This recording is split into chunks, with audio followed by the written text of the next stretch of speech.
ये है talks news network और आप देख रहे हैं पॉलिटॉक्स, राजनीति का कच्चा चिट्ठा। छत्तीसगढ़ के बाजीपुर जिले में शनिवार को हुए नक्सली हमले में सीआरपीएफ के 22 जवान मारे गए और 32 घायल हैं। वहीं सीआरपीएफ का एक जवान अब भी लापता है। जहां एक और इस घटना को लेकर देश भर में रोष व्याप्त है, वहीं अब इस मामले को लेकर नई चर्चा चल पड़ी है। माना जा रहा है कि आने वाले दिनों में बालाकोट जैसी एक और स्ट्राइक छत्तीसगढ़ के नक्सलियों पर देखने को मिल सकती है। यह बात इसलिए चर्चाओं में आई है कि बंगाल में जारी विधानसभा चुनाव के चलते अर्धसैनिक बल पर हमले की आशंका को पहले ही जता दिया गया था। जी हां, भारत की राजनीति को नजदीक से जानने वाले राजनीतिक रणनीतिकार प्रशांत किशोर ने हाल ही में कहा था कि पश्चिम बंगाल में भाजपा और तृणमूल कांग्रेस के बीच का अंतर तभी कम हो सकता है जब अर्धसैनिक बलों के ऊपर हमला हो जाए या ऐसी कोई घटना हो जाए। पीके ने यह बात कुछ समय पहले एक निजी चैनल को दिए अपने इंटरव्यू में कही थी, जब प्रशांत किशोर से पूछा गया था कि क्या वे अब भी इस बात पर कायम है कि भाजपा 100 का आंकड़ा नहीं पार कर पाएगी। इस पर पीके ने कहा था कि वे अपनी बात पर कायम है, इसलिए एक ही स्थिति में भाजपा की सीटें बढ़ सकती है जब अर्धसैनिक बलों पर हमला हो जाए।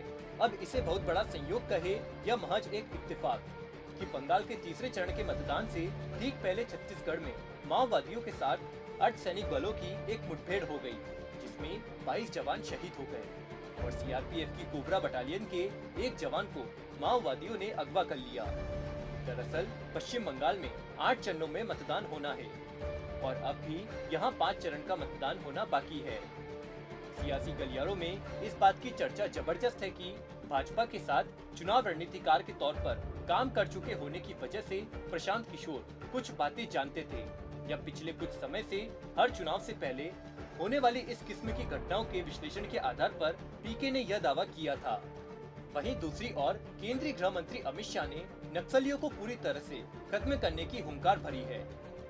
गृह मंत्रालय में बैठकों का दौर तेज हो गया है और खबर है कि सरकार अब नक्सलियों के खिलाफ बड़े ऑपरेशन की तैयारी कर रही है।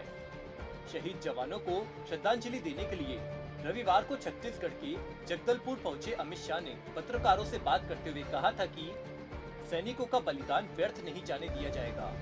नक्सली हमले में जान गंवाने वाले जवानों को मैं सरकार और देश के सभी नागरिकों की ओर से श्रद्धांजलि देता हूँ। उनका ये बलिदान व्यर्थ नहीं जाएगा। आज हमने इस पर बैठक की है और मैं देश को विश्वास दिलाता हूँ कि लड़ाई रुकेगी नहीं बल्कि और गति के साथ आगे बढ़ेगी। अंत में नक्सलियों के खिलाफ हमारी जीत निश्चित है। ऐसे में अब यह देखना दिलचस्प होगा कि सरकार वार्ता करती है या सीधी कार्रवाई का ऐलान करके निर्णायक लड़ाई के लिए उतरती है।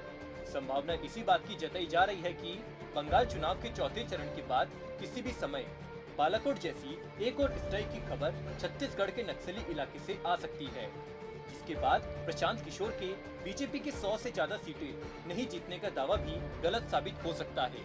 पॉलिटॉक्स ब्यूरो, दिल्ली। ये है टॉक्स न्यूज नेटवर्क और आप देख रहे हैं पॉलिटॉक्स, राजनीति का कच्चा चिट्ठा।